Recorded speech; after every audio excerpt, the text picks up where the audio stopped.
Hello and welcome. Today, we are going to tackle one of the biggest and most exciting leaps you can make in English, taking your writing from just being good to being truly confident. We're going to break down what B2 level writing really means and give you the actual tools you need to get there. So let's just jump right into it with this question. We hear these words all the time, right? But what is the actual difference between good English and confident English? It's a fantastic question because, honestly, the answer is the key to unlocking your next level.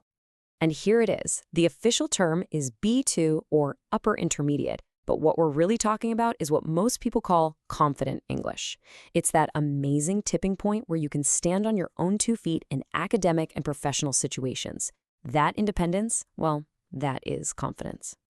Okay, so before we can even think about mastering a skill, we've got to know exactly what we're aiming for. In this first part, we're going to get super clear on what a B2 English speaker can actually do. Let's define the goal. So according to the official framework, a B2 user can read a complex article and get the main idea.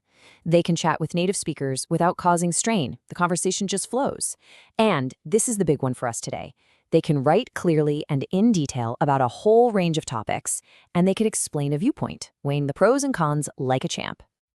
So what does this actually look like when the rubber hits the road? To make this super practical, we're going to deconstruct a classic B2 task, the Cambridge B2 First Opinion Essay. It is the perfect model for us to really dig into what's expected. Think of this as the rules of the game. First, the topic is always something general, so you don't need to be some kind of expert. They give you a title and 2 ideas to talk about. Your job? Add a 3rd idea of your own. The ultimate goal is to give your opinion and back it up, all inside a pretty tight word count. Every single one of these rules is there to test a specific B2 skill. So how in the world do you tackle this? Well, you use a rock-solid structure. This 5-paragraph plan is your roadmap to success. You've got an intro where you state your opinion, then 3 body paragraphs, 1 for each idea, and finally a conclusion to wrap it all up neatly. If you follow this, your essay will be logical and super easy for anyone to read. All right, now we're getting to the most important part of this whole explainer. We know the task, we know the structure, but how is it actually graded?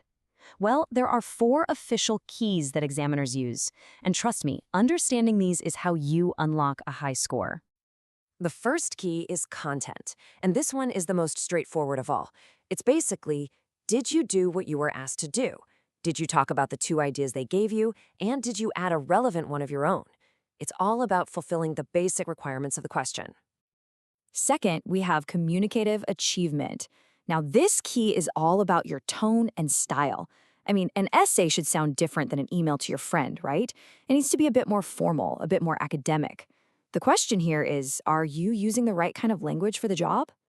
Key number 3 is organization. See, this links right back to that 5-paragraph structure we just talked about.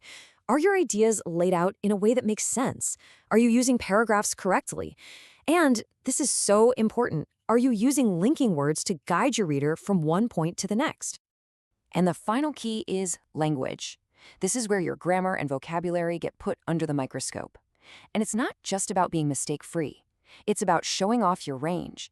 Can you use a nice variety of words? Can you use both simple and more complex grammar accurately? You know, just knowing what they're looking for is half the battle. Now, let's get you the tools you need to really nail it, especially when it comes to organization and language. We're going to build your B2 language toolkit with some absolutely essential phrases.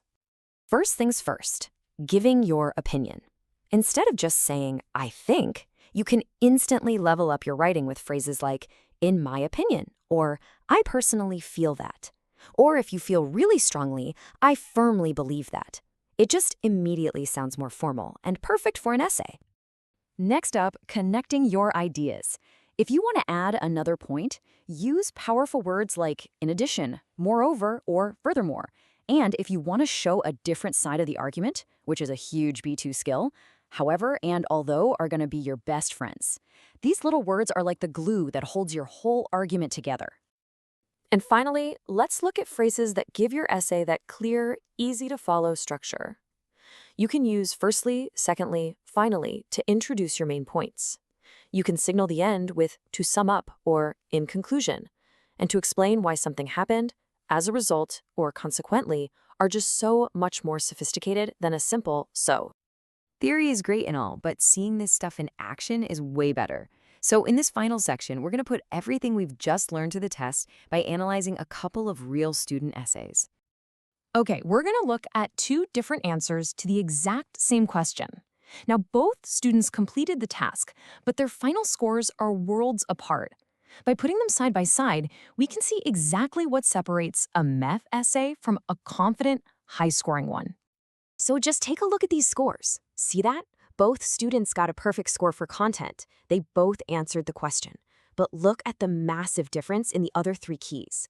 Student A absolutely nails the style, organization, and language, while student B, well, they struggled. This right here is where the confident writers pull away from the pack.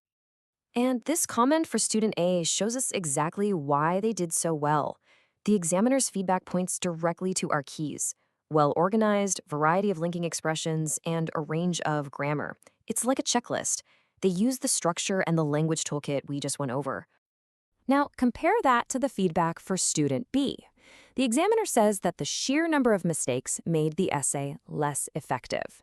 So even though you could kind of figure out what they were trying to say, the lack of accuracy really hurt their score, dragging down both their language and their communicative achievement marks. So what's the bottom line here? Student A used clear paragraphs and those strong formal linking words. They were ambitious with their language, and for the most part, they got it right. Student B, on the other hand, had their ideas all mixed up and used really basic linking words. They tried to use complex grammar, but the mistakes just made the whole thing less effective. And that brings us to our final question, and this one is for you. We've seen how these four keys, content, communicative achievement, organization, and language, all work together. So when you think about your own writing, which one of those keys do you think will unlock your next level? Thanks so much for joining me.